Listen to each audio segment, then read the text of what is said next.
Hello everyone, welcome back to channel and creation. आज की video में हम elegy written in country churchyard poem को पढ़ेंगे। इस पोएम का एक पार्ट हम पिछले वीडियो में पढ़ चुके हैं, जिसमें हमने देखा था कि पोइट जो है चर्चयार्ड में बैठा है, वहाँ पे ग्रीव्स को देख रहा है। पोइट लाइफ का लास्ट ट्रूथ डेथ को बताता है और पुअर्स को, वो रिच मैन्स को ये बोलता है कि पुअर्स को ब्लेम मत करो इस अपनी इस स्थिति के लिए कि तुमने ही उन्हें अपॉर्चुनिटीज़ नहीं दी, उन्हें आगे आने का मौका नहीं दिया। वो बाद में बताते हैं कि टूम स्टोन स्टैचू स्पीच ये सब जो मरे हुए व्यक्ति को है वापस नहीं ला सकते। अब हम आगे देखते हैं कि पोइट हमें क्या बता रहे हैं। Now the poet telling about poor man grave that they are neglected but when they are alive they are very passionate towards their work, but this is very unfortunate that they don't get opportunities to show their talent and attain name and fame. अब जो poet है वो बता रहे हैं कि poor people जो grave है वो जो देख रहे हैं वो बिल्कुल नेग्लेक्टेड है, कोई उन पे ध्यान नहीं देता। पर जब वो जिंदा थे तब वो अपने वर्क को लेके बहुत पैशनेट थे, उनके अंदर बहुत सारा टैलेंट था, पर ये उनका मिसफॉर्चून था कि उन्हें मौका नहीं मिला अपने टैलेंट को दिखाने का और जो नाम है वो कमाने का। और उनकी पॉवर्टी जो है वो उसके अंदर बिग हर्डल थी, वो जो गरीब थे इसलिए वो ऐसा नहीं कर पाए। Poet says that in these poor men, someone may be a good singer, but knowledge is not given to them. They had not read a book, so that they can't bring his talent out. These poor not read the history, rich man spoil this. अब poet है वो बता रहे हैं कि ये जो poor man है इनमें से कुछ जो है वो गुड सिंगर भी हो सकते थे, उन पर उनको जो है नॉलेज नहीं दिया गया, उन्होंने कोई बुक नहीं पढ़ी, अपने टैलेंट को वो बाहर नहीं ला सके, ना ही उन्होंने कोई हिस्ट्री पढ़ी। जो रिच मैन है उन्होंने इन सबको जो है स्पॉइल कर दिया। The poverty suppress their noble range and froze their genial current of the shore. वो पोइट जो बता रही हैं कि पोवर्टी ने जो है उनके जो नोबल वर्क्स हैं इनको जो है सप्रेस कर दिया। Poet says that many purest gems are unfathomed. अब वो पोइट बता रहे हैं कि कुछ जो मोती होते हैं बहुत अच्छे मोती होते हैं, प्योर जो है जेम्स होते हैं वो बहुत गहराइयों में मिलते हैं। जैसे उनको कोई हमेशा नहीं मतलब हमेशा नहीं देखा जा सकता, हमेशा उन्हें नहीं लेके आया जा सकता, वैसे इन पुअर पीपल में भी बहुत एक प्योर जो है ये जेम्स है, पर अनफेदम्ड है, इनको किसी ने देखा नहीं, इनकी जो टैलेंट है इसको किसी ने देखा नहीं, इन्हें परखा नहीं, इन्हें कोई नाम नहीं कमाया इन्होंने। तो जैसे वो जेम्स हैं वैसे ही ये पुअर्स हैं। These gems are in dark ocean cave so as these man no one see there. ये जो जेम्स है ये डार्क ओशन केव में होते हैं, जैसे कोई नहीं देख पाता है, वो वहीं रह जाते हैं। वैसे ही इन मैन्स, ये जो मैन है इन्हें इनका टैलेंट भी किसी ने नहीं देखा, किसी ने भी इनको अपॉर्चुनिटीज़ नहीं दी। Poet says that many flowers blush unseen and waste their fragrance and sweetness in desert air. No one noticed it. Poet यहाँ बताते हैं कि बहुत सारे फ्लावर्स हैं जो ब्लश होते हैं, जो खिलते हैं, अनसीन कोई उन्हें नहीं देखता, उनकी फ्रेगरेंस और स्वीटनेस जो है वेस्ट हो जाती है उस डेजर्ट की एयर में, जहाँ उन्हें कोई नोटिस ही नहीं करता है। तो वैसे ये जो पुअर पीपल्स है वो भी ऐसे ही हैं।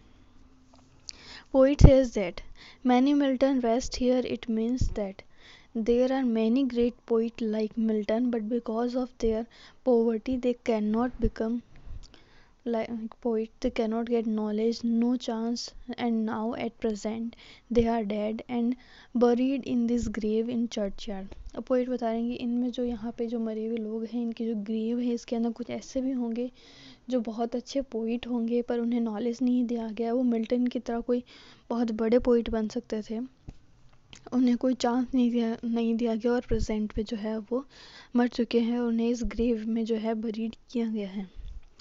इन this grave there are many people who can become Cromwell and save their nation from. अब वो बता रहे हैं कि इस ग्रेव में कुछ ऐसे लोग भी होंगे जो क्रॉमवेल, मतलब क्रॉमवेल एक राजा थे जिन्होंने अपने नेशन को बचाया था युद्ध करके, तो वो अपने नेशन को दुश्मनों से बचा सकते थे। पर these men has lost the applause from the senate and the threat and the pain of ruin to spice. अब जो भी लोग हैं ये अपने जो उनके लिए जो अपलॉज होता है अपने सीनियर्स से, अपने जो नीचे जो काम कर रहे हैं उनसे वो जो है प्रशंसा प्राप्त करते हैं, पर ऐसा नहीं हो पाया क्योंकि उन्हें अपॉर्चुनिटीज़ नहीं मिली।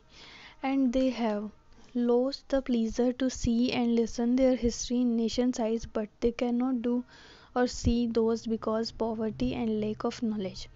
और वो अपना जो उनका जो प्लीज़र था कि वो अपने नेशन की आई में उनके लिए जो है एक बहुत सारी जो है जो उनकी तारीफ़ सुनेंगे, एक नेशन की हिस्ट्री में उनका नाम होगा, पर वो ऐसा नहीं कर पाया क्योंकि उनकी गरीबी और लैक ऑफ नॉलेज के कारण। Because of poverty they can not grow there virtues. अपने वर्च्यूज़ को वो ग्रो नहीं कर पाए, अपने टैलेंट को वो नहीं दिखा पाए। But because of poverty they can't grow there crimes also, they can't think about it. अब वो बता रहे हैं कि जब उनकी गरीबी की वजह से वो अपने वर्च्यूज़ को तो नहीं बढ़ा पाए, पर अपनी गरीबी की वजह से वो जो अपने वाइसेस है, मतलब क्राइम जैसे चोरी वाला, तो वो भी वो नहीं कर पाए क्योंकि उन्हें उस चीज़ का भी डर था कि कोई उन्हें पकड़ लेगा। तो वो अपने वर्च्यूज़ को तो बढ़ा नहीं पाए, पर वो अपने क्राइम्स को भी नहीं बढ़ा पाए डर के कारण। Because of poverty they can not think about to become a king and go on battle and slaughter the enemy or shut the gate of mercy on man। तो अब जो है आगे बता रहे हैं क्योंकि पॉवर्टी की वजह से वो खुद ये सोच नहीं पाते थे कि वो कभी राजा बनेंगे, कभी बैटल फील्ड में जाएंगे, वहाँ पे दुश्मन को मारेंगे। दे कांट थिंक और feel about it, they have to hide their shame, they can't tell anyone that they are feeling man. और वो ऐसा इसके बारे में सोच भी नहीं पाए और अपना जो शेम है वो उसको छुपा रहे थे, कि किसी को भी वो बताना नहीं चाहते थे कि वो जो है बहुत बुरा जो है वो फील कर रहे हैं। They can't flatter those rich man bye there poetry so that they can get favour. अब वो बता रहे हैं कि वो जो है उन रिच पीपल्स को फ्लैटर भी नहीं कर सकते थे अपनी पोइट्री से, क्योंकि जिसकी वजह से उन्हें जो है कुछ फेवर मिल सके उनसे, तो वो ऐसा भी नहीं कर सकते थे।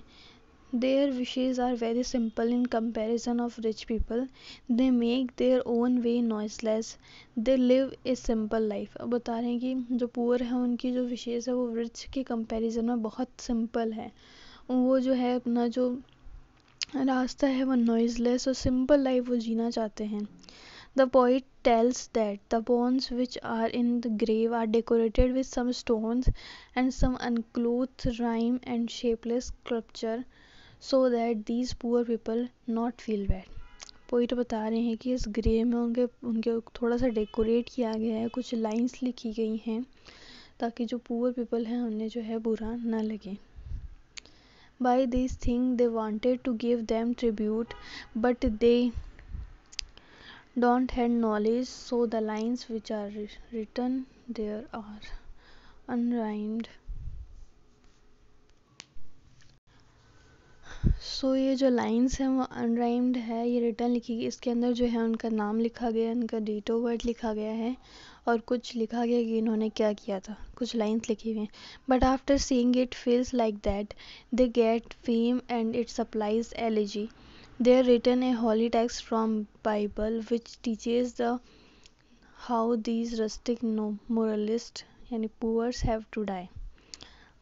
वो जो है ये पर जो लाइंस लिखी गई है वो एलिजी को सप्लाई करती है। एलिजी क्या होती है? एलिजी एक सैड सॉन्ग होता है। इसके ऊपर कुछ जो है होली टेक्स्ट पे लिखा हुआ है, जो बाइबल से लिखी हुई कुछ लाइंस हैं जो कि बताती हैं कि कैसे जो पुअर पीपल्स हैं उनको मरना चाहिए। Now the poet says that everybody knows that one day they have to go. एक दिन सबको जाना ही, सबको पता है। They know after death nobody will remember him but still he wants to live more. उन्हें पता है उनकी डेथ के बाद उन्हें कोई याद नहीं रखेगा, पर फिर भी वो जीना चाहते हैं। डोंट वांट टू लेव दो चीयरफुल डे, वो उन दिनों को नहीं छोड़ना चाहते हैं। He wanted a friendly hand with so that after his death someone mourns or lament on my grave, want someone to remember him। वो एक ऐसा दोस्त चाहते हैं जो उनके मरने के बाद में उनको याद करे, उनके जो ग्रेव पे आके जो है वो लेमेंट करे। उन्हें याद रखें. Poet says that now after death the tomb of the poor man cries, even his ashes wanted to live again and show his talent and passion and become famous, but it will not happen. Poet बता रहे हैं यहाँ पे कि death के बाद में टूम में जो लोग हैं वो अभी भी अपना वापस जो है जीना चाहते हैं और अपना जो टैलेंट अपना पैशन है वो दिखाना चाहते हैं, पर ये नहीं होगा. Their death is unhonored and lines written on their grave or tomb has no quality because they don't have knowledge. पर ऐसा नहीं होगा. और उनके टूम पे जो लाइंस लिखी गई हैं वो भी इतनी अच्छी नहीं है क्योंकि उनके पास जो है नॉलेज नहीं था.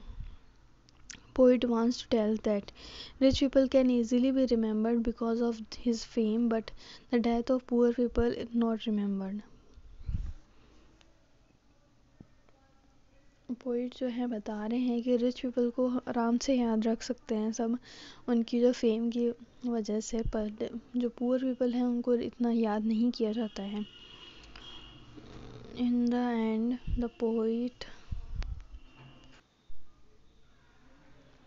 In the end, Poet feels that someone may say that the writer of these lines would get no honor in his life. He could be seen wandering on the upland lawn to reach the churchyard. He used to stretch out his body at the foot of the beech tree and watch the soft murmuring brook.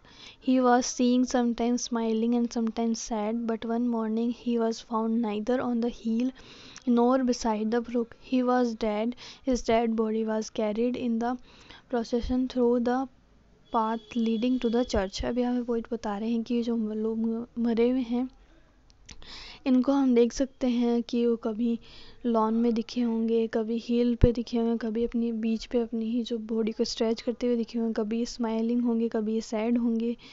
तो पर एक दिन जो है एक morning ये कहीं नहीं दिखे, ना हिल पे ना किसी ब्रुक पे. और वो लोग जो है मर चुके हैं. उनकी डैडी को जो है डेड बॉडी को जो है एक प्रोसेशन में ले जाया जा रहा है जो चर्च के अंदर उनको दफनाने के लिए जा रहे हैं. लास्ट में हम देखते हैं कि एपिथेट लिखा हुआ है उनकी ग्रेव पे. An epithet engraved on his grave says that the poet lived in obscurity. He had a melancholy disposition. He was favored by the goodness of learning. He had a sincere and liberal soul, and he gained a fine in God himself. Nobody should examine his merits and demerits. He has offered his virtues and vices to the God. अब poet हमें बता रहे हैं कि उनकी जो grave पे है एक एपिथेट लिखा गया है कि ये पोइट रहते थे बहुत मतलब उदासी में, और इन्होंने जो अपनी जो मेरिट्स हैं और डीमेरिट्स है वो सब जो है गॉड को जो है ऑफ़र कर दिए, क्योंकि उनकी जो टैलेंट है उसको यहाँ पे कोई नहीं देखने वाला, इसलिए उन्होंने जो है अपनी जो ये वर्चूज़ और वाइसेस हैं वो गॉड को ऑफ़र कर दी हैं. अब हम देखते हैं कि पोएम का मेन फोकस किस पे था. तो पोएम का मेन फोकस था the poem focuses on the ordinary village people who lie buried in the country churchyard and whose humble grave are contrasted with the tomb of rich people. यहाँ बता रहे कि पोइट जो है ordinary village के जो peoples हैं उनकी जो ग्रेव्स हैं इनको देख के इन पे और इनका जो कॉन्ट्रास्ट किया है रिच पीपल की ग्रेव से, ये पोएम का मेन फोकस था. सो यहाँ पे ये पोएम ख़त्म हो जाती है. Elegy written in a country churchyard जो थॉमस ग्रे ने लिखी है.